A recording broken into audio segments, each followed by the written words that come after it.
things you can use cedar for.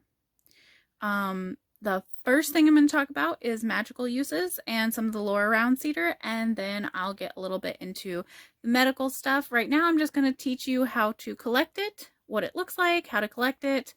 And then again, I'm going to suggest just picking it up off the ground, not actually harming the tree. Cedar is one of those trees one of those plants you do not wish to harm. If you have to at all, just pick it up off the ground. There's plenty on the ground, always, especially after storms. And I actually refuse to actually pick from the tree itself. I consider anything on the ground things the tree has already given. So I still ask before I take it, because maybe it's not for me. So, and then I will get into the medicinal stuff.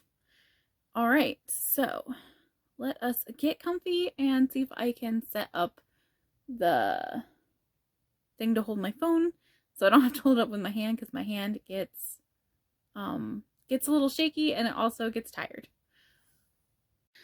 So cedar is typically used for purification purposes, particularly of one's home and self, and purification in the sense that it gets rid of negative energy, bad vibes, negative entities, things of that nature. It keeps bad energy from attaching to you, or if it has, it whisks it away. And to do that, that's an incense. You just dry the leaves and burn it as an incense, and then use the smoke of the incense to cleanse yourself, or your home, or whatever. It's a good alternative to white sage, and it's not endangered, and all of that stuff. As far as using it in spell work, it is good for purification, obviously, protection. It's good for strength, power, money, and healing. And there's probably other things you could use it for as well if you do your own research. Those are just primarily what I use it for. So, that being said, let's go get some. So, we have had tons of windstorms, so my big old cedar tree friend over here has lots of presents for us on the ground for making our cedar stuff. See all these little bright green ones? That's what we're going after. All those guys. As far as the eye can see, we have downed little cedar fronds that we can pick up, and we don't have to harm the tree in any way to get all the medicines we need. And obviously, we still say thank you to our cedar tree friend anyway. He has a little dandelion buddy. Alright, let's get collecting stuffs. So I'm now down in my unfinished spooky basement, and for step two, after gathering your herbs, you need to wash them, so that way you're not ingesting dirt and grossness. So, yeah. Or slug slime, or dog pee, or whatever. Always make sure you pick somewhere where nobody is spraying any kind of pesticides, because that stuff will get into your medicine. And if you're ingesting it, then it can, like, poison you, because if you have, it'll concentrate the pesticides. So if you do that too often, yeah, you can get really sick.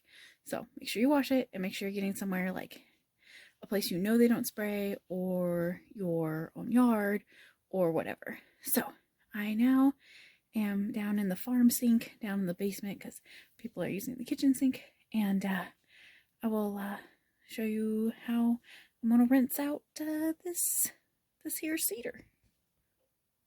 This is the beauteous farm sink, and I don't want it touching down there, so I'm using the strainer plus that. And then, okay, here's my strainer full of cedar. Just gonna wash it, and it's already dry, but I'm gonna wash it and it won't re-soak it up very much. And the best time to collect cedar, though, is in the spring when you get the new growth. However, my cedar tree, that big cedar tree, tends to get new growth a lot. So I don't worry about it all that much. This isn't the newest growth, but it's pretty bright green. I mean, and it's still usable regardless. Cedar oils are just strongest in the new growth.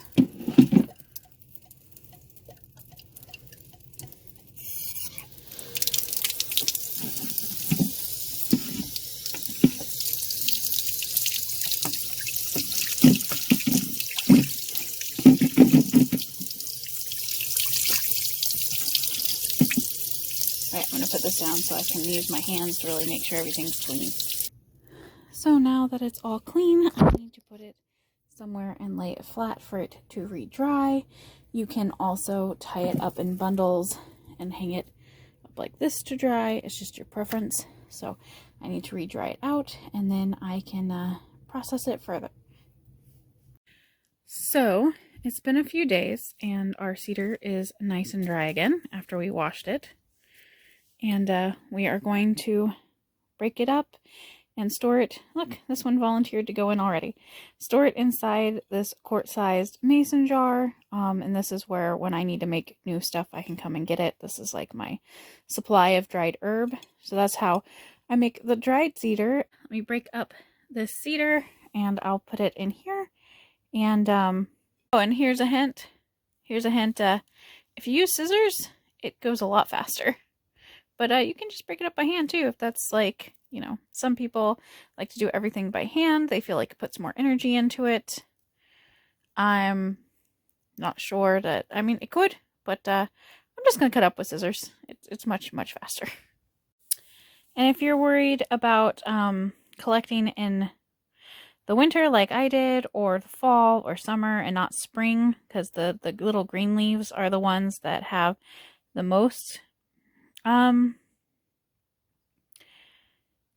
potent cedar chemicals and stuff, do not be. I cut up one little sprig, and now my whole, see, just one tiny sprig, and now my whole house smells like, not my whole house, but my whole room now smells like cedar. Those chemicals are definitely still in there, still active, and working great. Alright, it is all full. I got these fancy wooden lids for my mason jars because I like the aesthetic. But you can use the normal lids, that's fine. Now I just have to label this and yeah. So that is how you collect, dry, and store cedar, and I'll be showing you guys how to make cedar salve and cedar tincture and cedar tea coming up. Alright, now that I have a giant quart-sized jar of dried cedar, which didn't take me long to collect at all, I'm gonna probably use it all up and need to go and get some more, but there's still plenty there. I will next show you how to make a cedar tincture and what I would use that for, a cedar salve and what I would use that for, and cedar tea and what I would use that for. And then again, you can use it as incense. You've already done everything you need to do for the cedar incense. You just, you know, take your little cedar bits and burn them. Now, with cedar, again, it's a very sacred plant, so you have to treat it that way. So any ashes from burned cedar incense need to be respectfully returned to the earth, either buried in a place you find sacred and you think it when you do that. You can put it into freshwater spring. Just make sure it's only the cedar, because the cedar ash is not harmful to the environment. I tend to collect all of mine, and I use it in making black salt, which is for protection. And then For example, the cedar that's left over from making cedar oil and stuff like that, that's the cedar that I return back to the earth and sometimes to the cedar tree itself. So, that being said, be safe out there, practice responsibly. I'll see you guys next time when I show you how to do some of the other fun stuff with cedar, and tell me if you like this kind of stuff. If it's helpful, things like that. If I got anything wrong, let me know. Always learning, and bye for now. And save room for your own passions.